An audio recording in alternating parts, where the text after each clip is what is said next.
Hi YouTube, it's Kathy, and this is my weekly entertainment wrap-up for number 5th to 11th. This week I read 2 books, I watched 1 show, and I listened to 1 book. Now if you watch these segments on the regular, that sounds like very few things, and that's because I spent this weekend at Vancouver Fan Expo.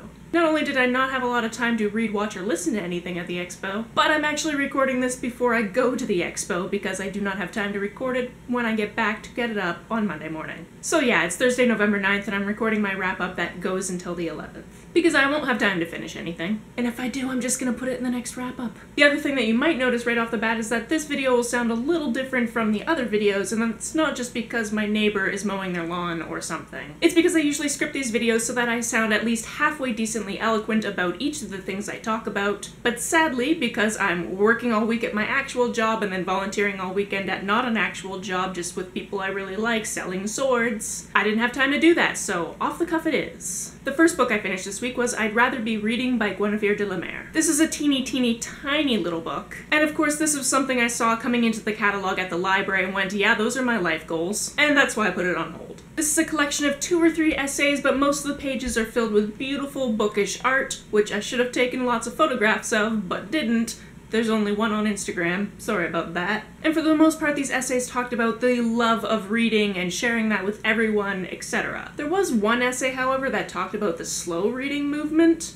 and this essay kind of rubbed me the wrong way. Sure, I can understand the stance of wanting to get people away from using social media all the time and into reading books. Fair enough. But they didn't just stop there, they went into classic literature. You know what, if classic literature isn't the thing that you want to read, no amount of this is the right thing to read is going to make you read classic literature. There are thousands of authors out there that have written stories that have the same principles and the same love of life and the same whatever you're trying to get across from reading that classic, but in a format that the reader will actually enjoy. So if you shame people for reading things that aren't classics, go away! The second book I finished this week was The Poisoner's Handbook by Deborah Bloom. This is the book I picked up for the substance prompt for Nonfiction November, and I am so glad that Olive told me about this book. I mean, she didn't tell me personally, it was in a video, but whatever. This book is fantastic. It's all about the different types of poisons that were used in Jazz Age New York either to accidentally kill people, on purpose kill people, suicides, etc. And because it's over Jazz Age New York, it also went over all of the time during Prohibition, where so many people died because they were drinking substitutes to what we would drink as alcohol now. I'm not gonna lie, there were a couple of times where the very scientific bits had me a little bit lost, just because the specifics of science aren't necessarily my jam, but I was able to grasp most of it based on the chemistry I learned in high school so many years ago. This book was written in such a great prose style that sometimes it just felt like you were reading a story about this person, and then you kept remembering that these people actually existed. And to be honest, it made me want to do so much more research about all of the things mentioned. It's broken up into different chapters, which are also different time periods based on different poisons that were prevalent at those times, and it makes me really want to look more into the Radium Girls. Because that's a phrase I've heard tossed around, but I don't know a lot about it, and apparently there are things on Netflix I should be watching about it. Come to think of it, I think I haven't watched it because it's on US Netflix. I live in Canada, I'm gonna get it from the library.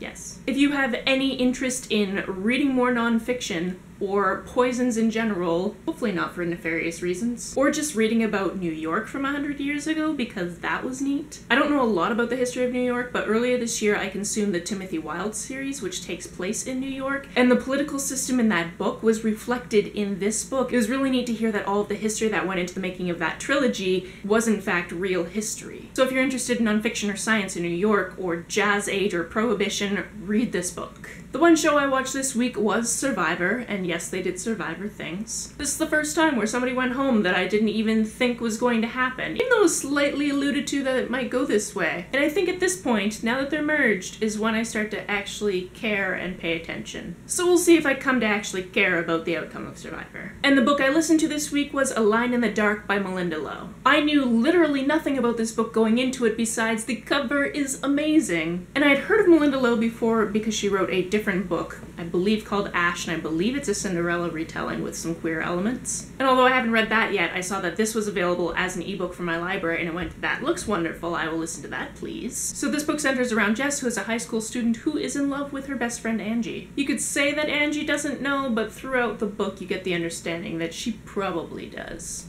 Angie starts dating a completely different girl named Margo, who Jess does not like. And it's not even really a jealousy thing, even though it totally is a jealousy thing as well. It's that the first time she ever sees her, she sees her shoplifting. She also sees Margo playing field hockey one day, and she's overly aggressive. And there's something about Margo that just rubs Jess the wrong way. She doesn't want Angie to be with her. She wants Angie to be with Jess, obviously. And there's just aspects of this that get a little bit dark, a little bit creepy. Also, Jess is a comic book artist, and I really loved seeing how close her art kind of mimicked life, and trying to guess if it was like a one-to-one, which it never is, or how much was imagination versus how much was drawn from her own life. There's something that happens about midway through that is a total spoiler, and it kind of just throws this into a really intense time. This kept me guessing. I really enjoyed it, and I am looking forward to other people also reading it so we can talk about it without being like, so the spoilery thing happened, I can't talk about the thing. I know that Chelsea from Chelsea Darling Reads picked it up recently, so I'm just waiting for her to read it so that we can talk. That's it for this week. If you have read, watched, or listened to any of these, let me know about it down in the comments below. On the way down in the comments, if you hit that subscribe button, that would be very nice of you. You can like and share this as you see fit, and I will see you next time.